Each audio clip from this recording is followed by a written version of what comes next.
আমাদের জন্য যদি শিক্ষা কেন্দ্র না করে দিত, আমাদের জন্য যদি জায়গায় থাকার ঘর না দিত, আমাদের জন্য খাওয়ার যদি ব্যবস্থা না করে দিত, হে আল্লাহ, তাহলে আজ হয়তো আমরা কোরআন আয়াত্ত করার সুযোগটা পেতাম না।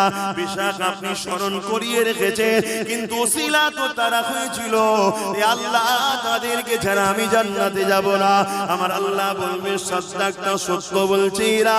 হে আল্লাহর ফেরেশতারা যাও যাও যাও যাও, এই হাফেজদের কাতারে একজন হাফেজ সাহেবের সাথে 70 জন পর্যন্ত ব্যক্তিকে আমি আল্লাহ মাফ করে দিয়ে জান্নাতি ঘোষণা দিলাম। আরো জোরে বলুন সুবহান।